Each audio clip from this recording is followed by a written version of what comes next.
Hey everyone, if Microsoft can invest in Apple, why can't Nvidia invest in Intel? You're watching TechStrong Gang.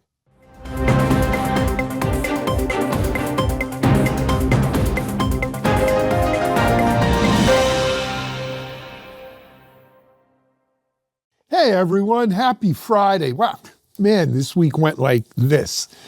It's Friday. We're happy to have you here at TechStrong Gang with us. We've got a great gang lineup today, including, I hope, a special guest star. We're waiting to fly him in. He's in the green room getting makeup, or I don't know, something.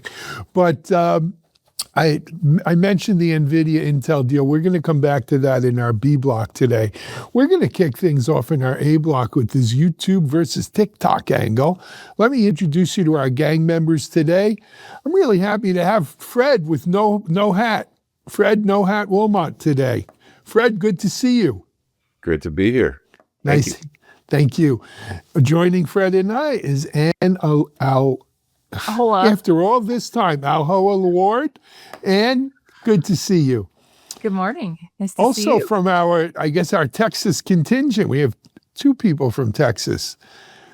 Futurum analyst, Visible Impact CTO, co-founder, Guy Currier. Hey, Guy.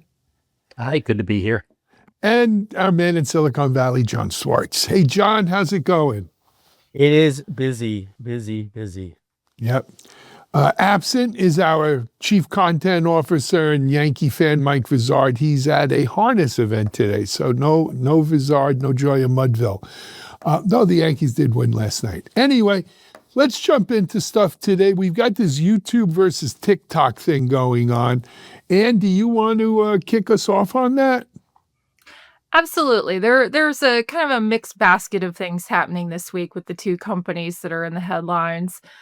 First notably with YouTube, they celebrated their 20th anniversary. They launched in February 2005. They announced and signaled that they're leaning into AI with auto editing tools, intelligent product link integration, speech to song conversions. They're really trying to let creators know that they're here for AI tools. They're still cool. Don't forget about them. And they've also rolled out some additional monetization features, which I think are them trying to emphasize how much they believe they were paying creators. I would love to see the audit on this. They claim $100 billion has been paid out to creators since 2021. I would love to see someone independently audit that, but I have to wonder what percentage, how many of those are in the top 5%. That actually reaps some financial benefits. But anyway, TikTok has also had a kind of big news week because the Trump administration reached a framework to deal with China to keep TikTok operating in the US with an investor, Oracle, who seems to be everywhere between this and the OpenAI stuff. They seem to be everywhere all the time right now. Oracle's having a moment. But what was not really explicitly announced with the TikTok announcement was whether or not what this means for the intellectual property and the licensing of the algorithms, because the algorithm of TikTok is the secret sauce, and that recommendation engine is the biggest part, I would say, arguably, of the security concerns that people have expressed and why this whole thing happened. It's not really clear yet how separate or neutral that's going to be, the US version of the app, and how much will ByteDance be involved in its development or support? How will the data protections be? There's really a lot unknown. But in terms of if you put the statistics of the two companies head to head, TikTok was technically the most downloaded app globally last year with 700 million downloads. Their user base is about half of what YouTube's, but they have more engagement time. The average adult in the US spends about an hour on TikTok, whereas they spend about 45 minutes on YouTube a day. Yikes. But they're both very close in the statistics when it comes to children's viewing time. So they're neck and neck, and poor Instagram is there with about half the view time. They're trailing, but they have a loyal user base. And so what I think is interesting is both platforms are also sort of signaling that long form video is starting to perform better. So I think we're going to see a shift from all this short form getting into more longer form. We've seen TikTok try and signal this move. So there's just a lot happening, but a lot remains to be seen about this TikTok deal. And I'm really glad that you brought up the algorithm coverage of this. And I don't think it's unclear at all what's happened to the algorithm. ByteDance has maintained control and ownership of the algorithm. And this new entity, because it's essentially a new entity in the United States, is going to license it. There's been very little coverage of the algorithm. There's been a little bit of political coverage because I really didn't think we were in a company where the president of the United States starts making business decisions and interfering in commercial transactions. You've been sleeping under a rock? Actually, I did know that we're in that country. I was being, whatever the word is, sardonic. There's been some coverage of that. But here's the thing. TikTok has been operating illegally, thanks to said president of the United States and the current administration, for 9 months now in the United States. It was banned. That ban by Congress, that ban was upheld by the Supreme Court. And the executive branch of the United States and the president, who is supposed to, whatever the constitutional words are, take care to faithfully execute the laws of the United States, has not been doing that at all. But why was TikTok banned? The algorithm is why it was banned. The algorithm, the influence it provides, and the algorithm remains under the ownership of ByteDance, which is a company like every Chinese-based company that is partially controlled, if not essentially veto-controlled, by the Chinese government and the Chinese Communist Party. So that, to me, is really the story here. More than the corruption and government interference and paybacks and all that other kind of crap, because we've seen that maybe for the 100th time already. So the new news to me, and the main news, which, John, you missed in your story, maybe understandably so, otherwise it was an excellent roundup, is the fact that the algorithm and the reason for the ban, it remains, continues. And in fact, China is now will essentially continue. endorsed. Yes. They will continue to exert their influence through the licensing of the algorithm, through intellectual property arrangements. That is very clear to me. It hasn't been explicitly denied, but I think we all know what that means. We can read between the lines. So, Ann, you make a great point there. For all the talk about the videos and the length of videos, the real secret sauce of TikTok was that algorithm. And the fact that we haven't done anything to take it out of the Chinese Communist Party's hands is, to me, a perfect indication of our taco presidency. Right? Because we talk a good game, and then at the end of the day, we bring in one of our chosen oligarchy friends who are going to make mint money off of it, and we let people go about doing whatever they were doing before. In this case, the chosen oligarch is Larry Ellison, who's now worth over $400 billion. Oracle stock going up like 34% or something this past week. And I'm going to get into that in a second. But and it's not just Larry Ellison, it's his son too, because he bankrolled his son. I think it's called Skydance or whatever, the company that bought Paramount, and and of course that had to get approval from the FTC. Wink, wink. How do you get approval today? We're seeing it play out. There's talk about them putting in a bid for NBC Universal Discovery, or whatever that entity is called these days. Warner Brothers Discovery.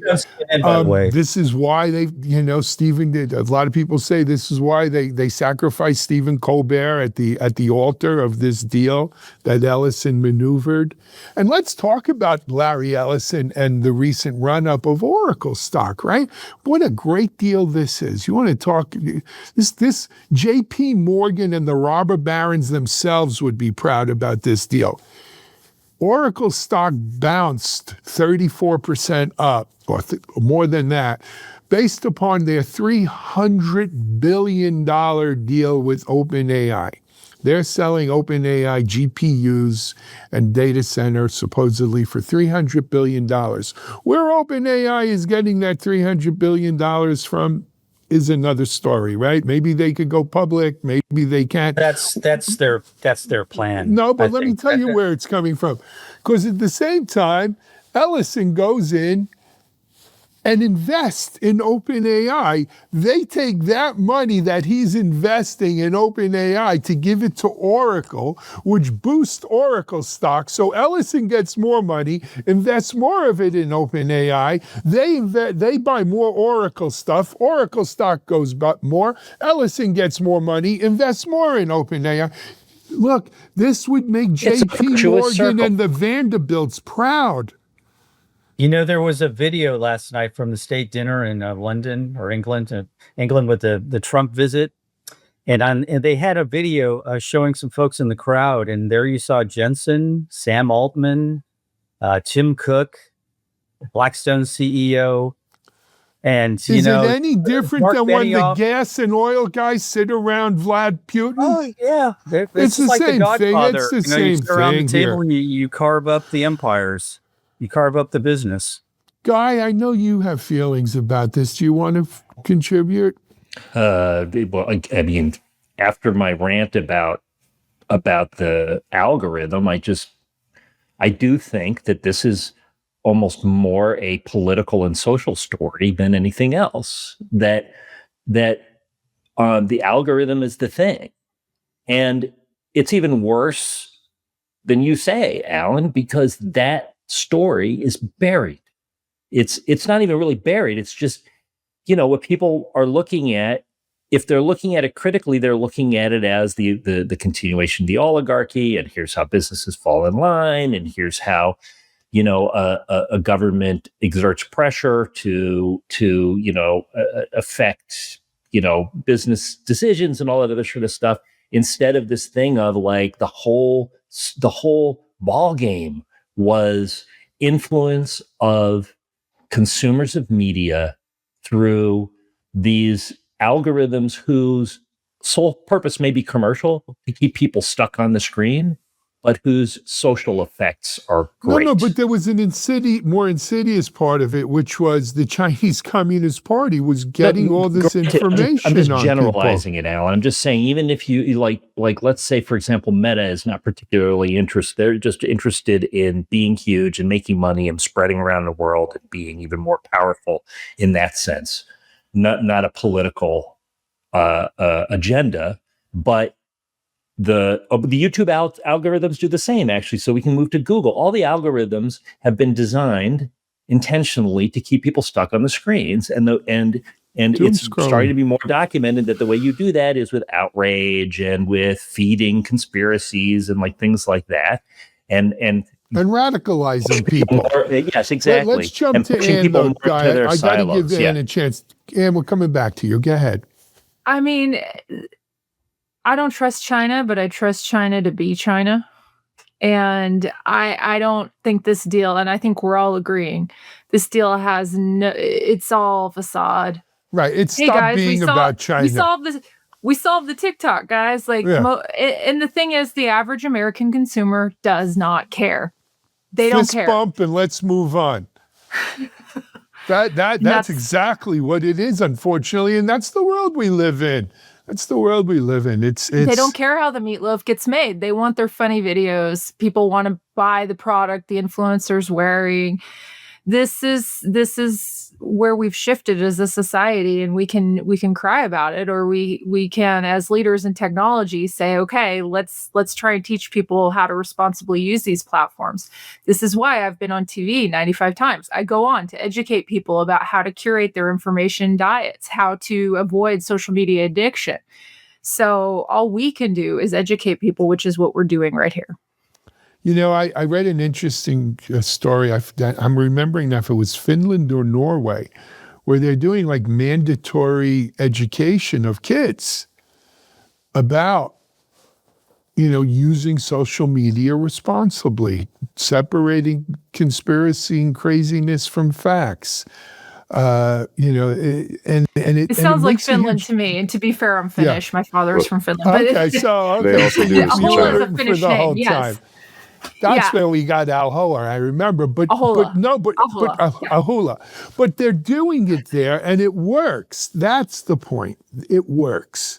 Well, they as a society have prioritized truth over lies. They are not looking for truth inside of lies, which is what the U.S. does. Can I throw? So hang on, let's can let I Fred throw a have the little last bit of a word. Go, Fred. Can I throw a little dissenting opinion on this? Sure. So I appreciate the context and also the color, given the current political environment we live in. But there's also an opportunity here to reshape. They can license the algorithm if they choose to. I don't know if there's enough details. I'm anxious to hear today what happens in the conversation with China to ferret this out. But I mean, even if you license the algorithm for a year to figure out both the trend and behavior, the U.S. has been very broad reaching in the sense that all of any U.S. company and the reach of any U.S. company globally for folks that access or utilize that company also have the ability to go get all the data. So, if I were sitting in a chair thinking 3 years out and I thought, I don't have this algorithm, I want this algorithm. This is a great opportunity to give me a licensing opportunity and access to 170 million people using it. I could probably figure this out. And in addition to that, I can also revoke the license in a year and roll our own thing. I can also start to customize the way and the behavior that people utilize the app for the current things they do today. So there is a possibility here that there is something larger at scale. I don't disagree with the assertions you guys are making, but I would hope that there's an opportunity here where we can take, this and turn it into something broader. It's certainly a big enough deal that we should. Well, but Fred, that's an excellent point. And here's the thing, what was the company, Windsurfer or something? They licensed their IP and everyone said, what's left of the company? They licensed the IP and then they got sold a couple of days later because there was more. Because what happens, Fred, and we don't know the particulars, you're right. Maybe they licensed this algorithm as it exists today. And now you could go do what you want using this algorithm. But in the meantime, the Chinese are going to continue to develop that algorithm and make it better. And you don't necessarily get a license to the next versions of it, right? You get licensed to version 2, but as I come out with version 3, 4, 5, and 6, you don't have that. Yeah, so the curious thing is whether or not we top the tree here. I think that's what's going to be intriguing to see happen. Absolutely. All right. We spent a lot of time on this one. We're going to come back to our B block, the Intel Nvidia deal. Maybe we'll have a special guest. You're watching TechStrong, gang. Discover TechStrong Group, the epicenter of tech innovation. We're your go-to for reaching IT leaders and practitioners worldwide. Our secret? Impactful content that sparks awareness, engagement, and top-quality leads. With us, you'll access editorial websites, streaming videos, virtual events, custom content, analyst research, and more. Join our satisfied clients. Let's revolutionize your tech journey. Contact us today and tell your story to the world in the most powerful way with TechStrong Group. Hey everyone, welcome back. Hey, I promised you a special guest for today, and sometimes it works out. I was able to grab a couple of minutes of Daniel Newman's time, Futurum CEO here, and he's kind of much more of an expert than I am on what goes on in the semiconductor space and markets and everything else. Daniel, welcome to the gang again. It's great to have you on. How's everything? Good morning. It's been busy since 4 a.m. Pacific time here. Some big announcements today. Yeah. But in this AI cycle, there really is no safe, slow weeks. Even the ones you think aren't going to be busy seem to end up busy. And so all well, Alan. Thanks for having me. A pleasure. So, guys, look, the big news Daniel's referring to, of course, is Nvidia taking a stake, about a 4% stake in Intel for a mere $5 billion. 4%, $5 billion. Sounds like a bargain. As I teased in the opening to today's show, it reminded me sort of when Microsoft invested in Apple.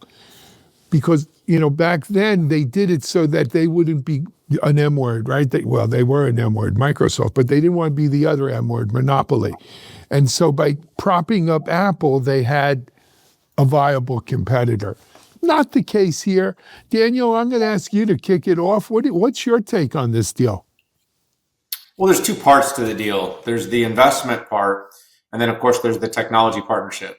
There's a commitment between the two companies to build a chiplet design that's going to sit on the x86 system that's going to basically enable NVLink in data center designs, and then on the RTX designs, basically CPU GPU connectivity in these future AI PC designs.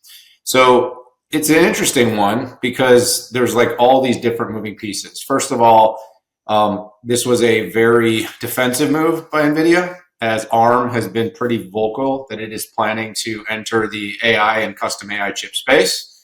It corners AMD because AMD's had a ton of success with their data center CPUs, and their AMD EPYC CPUs with NVIDIA has been a popular combination. So, accelerating NVLink versus PCIe is going to give some advantages to an Intel NVIDIA solution. And then, of course, NVIDIA also knows that at some point it may want to take advantage of Intel's foundry capacity. And this investment is going to give it some merit there. And it's also going to give it a bit of a boost. We saw a 30-ish% bump in the stock. So for NVIDIA, it wasn't really all that big of a risk. Their $5 billion is already worth $7.5. They made money instantaneously. So, and there's one other thing, and no one's going to probably, be as fast to say this as I will here, but it probably doesn't hurt Jensen's relationship with President Trump that he's now backing the U.S. chip champion and the U.S. foundry champion that they want to anoint. So there's a lot of winning here for all the players.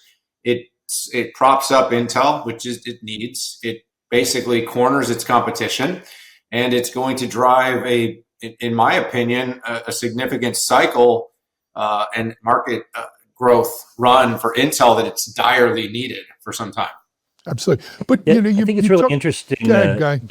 I think it's really interesting, Daniel, that you mentioned the stock price and the stock bump, because that was one of the things I noticed about it. What do you think about the fact that Nvidia was able to buy the Intel stock, at market rate? Because normally with these kinds of investment, there's at least a little bit of a bump incentive, but in this case, I didn't see that. Well, these investments at these size actually often come at a discount. Yeah, and if you remember, the U.S., they were able to buy at a discount. When SoftBank came in, they were buying at a discount. But you do realize now you have something over 10% of the company is now held by NVIDIA, SoftBank, and the U.S. government. So slowly, closer to 20%. No, it's like 12, right? It's something the U.S. government has 10% itself. Okay, so it's 10, and then you 5, got 4% to NVIDIA. 16%. So it's about 16%. Mm-hmm. And of course, it's king making. It's been anointed. People can argue, do we want truly free markets or not? But now that it's been sort of decided at the administration level that Intel needs to succeed, I think this is a bit of a wave. SoftBank saw the wave, and that's why I said I wouldn't be surprised to see an ARM and Intel foundry relationship. Now NVIDIA is doing the same thing. I can see some pressures coming in the long run from tariff and tax. So there's kind of the two sides. Like the technology partnership is really interesting because the technology is going to create more powerful, more efficient PCs and data center designs that are going to encompass smarter networking in the infrastructure itself. But like I said, on the other side, I think there was a bit of a chess move here for the longer term to give the company some leverage. And like I said, it puts ARM in a bit of a corner because ARM's now going to have to make its run at its AI business, and it's going to probably limit the Grace part of the Grace Blackwell, Grace Hopper, because now they're going to have a competitive alternative. And I think it really corners AMD because so that's my point. Yeah. So Daniel, you spoke about the winners. Those are the losers, right? AMD has been playing a second fiddle to Intel for as long as I can remember. And this sort of locks them into second fiddle. They're kind of shut out on this. What about TSMC, right? Well, first of all, AMD was always has been and has been pretty happy being a strong number two and strong by like tiny market share. I mean, realistically, like it's they've had a real growth though in CPU, which is why this is most influential is their data center CPU's done well, and especially in cloud and especially so it's interesting there because the company is going to have to react to that. Well, this is a mortal blow to that. NVIDIA's making an x86 champion now. So they're picking a winner in x86. TSMC, I mean, look, that's the number one name on our AI 15 Future Equities name. it's an absolute monopoly. You said that M word in the last block. You were talking about Microsoft, or you said that about Microsoft Apple, which I also had that comment. Lip boo is no Steve Jobs, but there is a feeling of this sort of revival that's being put into place to enable Intel to be successful, and I think it's to NVIDIA's benefit, and that Intel does succeed.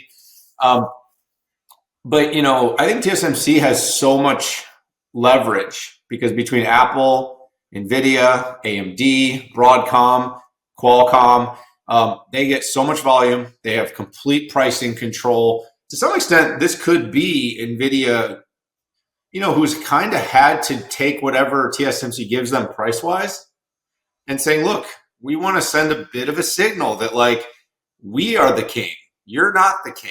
And like I said, I think Jensen's doing that a lot these days. It's the way he postures about China. It's the way he, it's the way he sort of, decides to laud a certain OEM versus another. One OEM has, a partnership with AMD and another's all in on Nvidia. You'll hear Jensen say, go this company, not that. So he's using his power. He's even picking neoclouds. They're investing in CoreWeave. They're picking which company is going to get the volume. So, when you have a growing towards $5 trillion company and you have the type of balance sheet, I mean, $5 billion is a rounding error for them right now. Yeah, no, this was a small investment. Let me talk about another potential loser here, and that's the market. The market in general. I saw an old video clip of Ronald Reagan, that bleeding heart liberal, talking about tariffs and government protection of companies that initially it makes it sound like you are propping up Intel and you're making Intel stronger. But in the long run, is Intel going to be in this sort of false bubble of competitiveness because of the government investment, because the government has anointed them as a favorite, and so Nvidia invested with them and ARM invests with them, all to curry favor here in the government. But as a result, Intel's not truly competing in the world marketplace, right? And does the market in general suffer? Yeah, I think you and I will have a hard time finding common ground on this one. Foundry is just so hard, Alan, that there's certain things that I think the point is you don't want government intervening. The problem and the reason TSMC has so much asymmetric power is because what they do, it's kind of like ASML with EUV. No one can do what they do. So they have the ultimate power and control over the market. TSMC is in the same situation. So, we have an issue, and there's a lot of geopolitics at play here with TSMC. Like, they're making these hundreds of billions of investment in the US, which is great. That's part of the goal of all this posturing and fighting and tariffing that we're doing, is to bring more manufacturing here. Problem is they're not going to bring their leading IP here. And so if the China-Taiwan thing ends up becoming escalated, and China invaded Taiwan, for instance, and all of the leading edge intellectual property sits in Taiwan. They're not sending their best people here. So they bring the technology here, but they leave the innovation and R&D back there.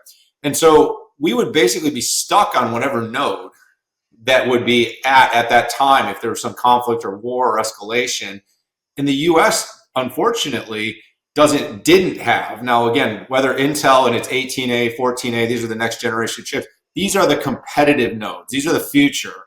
And the US needs to bring the talent. They need the IP. This is what we're leveraging. This is what we're bargaining for. This is the fight that we're having is, the US provides national security to Taiwan, and Taiwan provides us the capacity and manufacturing of leading edge chips. So the question is, Alan, do we want to solve that problem? And so, because right now, the only company that could solve that problem, and they have not succeeded yet. They have not been able to get the yield. They've not been able to get the confidence. So there is a bit of king making in the sense of the US wanting to force the hands of companies like Nvidia or AMD or Broadcom to use Intel Foundry. But most of them are fighting that. But at the same time, I think they're fighting it now, but they're saying we're willing to invest to help them get there because we don't want to be completely beholden to not just Taiwan, because Taiwan's our ally, they don't want to be beholden to the potential risks associated with an ongoing conflict with China. Right. Taiwan's an ally, but it's a risky ally is what it comes down to. Oh no, Oracle. Larry has $400 billion he's sitting on himself. Why wouldn't Oracle invest in this? Again, you got SoftBank, you got the U.S. government, you've got Nvidia. This might actually become a bit of a train in ways where you're going to see Hock Tan make a commitment. You're going to see Lisa Su make a commitment. Last year, Intel AMD announced a partnership on x86 co-development. I mean, we are not beyond the point where every one of the fabless companies could be basically brought in a room, beaten over the head by Secretary Lutnick. And again, I'm not saying this is right. I'm just saying this is probably what is going to happen. But what is right is to make sure the U.S. can continue to innovate and build leading edge chips without being 100% dependent on any other country. So that's something is this the answer? It's the best option that we've had. It's the leading option out there. You always want an option B and C, and I would hope we look at that. But Guy, you and Daniel, I got to respect your time. Last question. Go ahead, Guy. Well, I wanted to add one technical element to this too, as well, Daniel and team, which is software. AMD is roughly behind when it comes to enabling software. Nvidia is the clear leader in software for AI development and GPU usage. Intel also has been the clear leader. These companies have invested for years in top flight software platforms for development on their chips. And I think that will bring the M word back. You're creating a semi-monopoly here to enable the market to use this tighter combination of chips.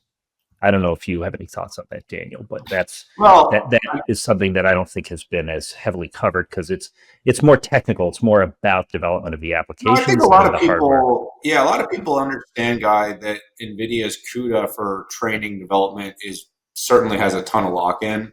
I think there's also a lot of people that believe this inference era that's coming is going to abstract away some of the complexity because the need for software is different. But yeah, I mean, look, the lack of ability for ROCm to truly dent the CUDA moat has been a big slowdown. And I mean, I've been the most vocal that AMD's lack of clarity on how much growth they see coming from their Instinct and their GPU business, while NVIDIA's in the hundreds of billions, and our forecast says 583 billion of AI chips, AI data center infrastructure chips by the end of 2029. And NVIDIA is going to have almost 400 billion of that at this rate if AMD can't make a dent. So, and then Broadcom became the big number 2 by their custom business being so lucrative. Inference, so, sure. Yeah, it's exciting. It's interesting, and I mean, it was a great moment for Intel, for those that have been in on Intel as an investor, or just those that were rooting for Intel, because it's been a really, really dark ride for some time. So Nvidia did definitely give it a lifeline here. I think Intel, the prospects there are better than they've been maybe since the Pentium. But anyway, hey Daniel, I got to respect your time. I know you've got you're going to, I'm sure, be on all the Fox Business News and Yahoo's and CNBC's. But remember, he was on here first today. Thank you, Daniel. We'll see you soon. We're going to take a break here on The Gang. We'll come back. We've got more to go. SecurityBoulevard.com is the leading resource for news, analysis, and education on challenges facing the cybersecurity industry. SecurityBoulevard.com covers all aspects of cybersecurity, including data security, DevSecOps, cloud security, application security, network security, security threats, and more. SecurityBoulevard.com has the largest selection of security content, featuring breaking news, blog posts, podcasts, and more. Visit www.securityboulevard.com to learn more. SecurityBoulevard.com, home of Security Bloggers Network. Hey everyone, we're back here. Channing, we're going to go into our C Block Friday. So this is our last block of the week. We'll try to end it on a high note. This block is about AI agents go shopping. Isn't it every person's dream to have an agent that would go out and do shopping for you? People would pay people to do this for them. Guy, what's this one about? Well, it's definitely my dream. I mean, this is great. I think actually, so uncharacteristically, I think this is terrific. I'm not really seeing downsides. I would like to hear about downsides. But I will say that there's a certain assumption here, sort of along the lines of what Fred said at the start of the show about, hey, listen, we're all going all negative on the TikTok algorithm and licensing and stuff. And he pointed out, like, licensing doesn't necessarily last forever. In the same way, that's an optimistic way to look at that. And I optimistically look at this as there's just simply no way that AI shopping will do that thing that you would fear of. It buys a whole bunch of stuff and you have no way out of it and you don't want the stuff and you spend money and I can't see that happening. There's a lot of deregulation, of lack of regulation in commerce in the United States, at least these days, in various ways, and lacks of consumer protection and that sort of thing. But the market simply would not stand AI agents buying stuff for you without, Google is very helpfully, and Visa as well, they're very helpfully talking about transparency here.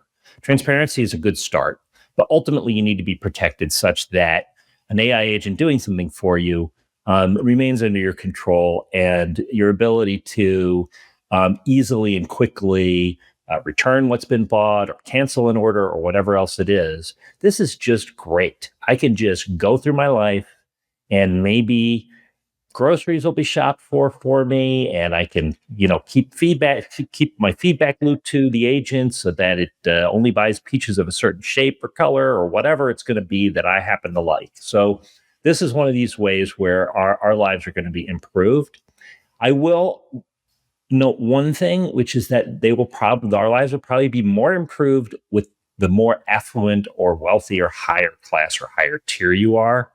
But hey, there's nothing new there. That's already going on. That's America, baby, right? That's America. That's the world. That ain't even just America. Fred, you're our security expert. What could go wrong here? What could be bad? I have a feeling MCP is going to get mentioned.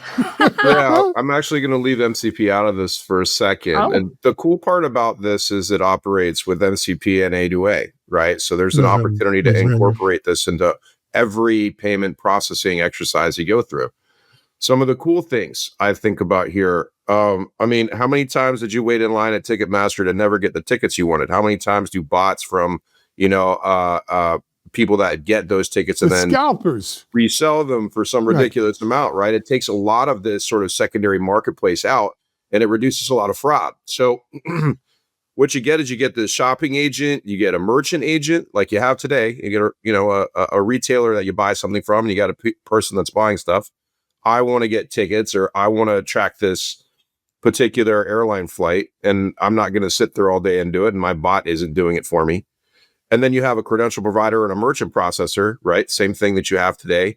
Visa might be a merchant processor, so obviously they're going to get on board with this.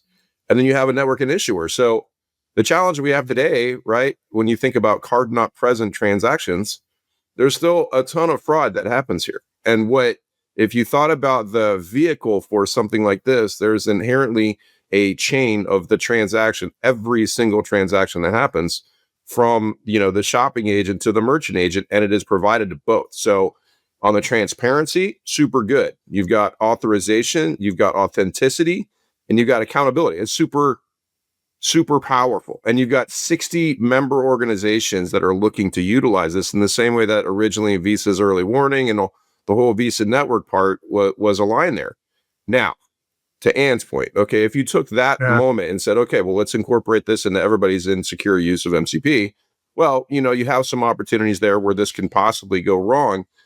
But the question will be, how much of that fraudulent behavior is non-transactional? How much of that will we not see? How much of that is something that we can't also relegate to certain users that, as Visa's done over the years, you're either a member bank or you're a non-member bank. You're either a member of this organization or not. And if you can't securely transact, then you're going to get kicked out of it. So ultimately today it's a payment processing problem and a percentage and all the things that we look at for the rate of fraud. So 4 to 6% of fraud, for mass compromise and these other things, point of sale transaction stuff, this is probably going to reduce that to a much smaller number.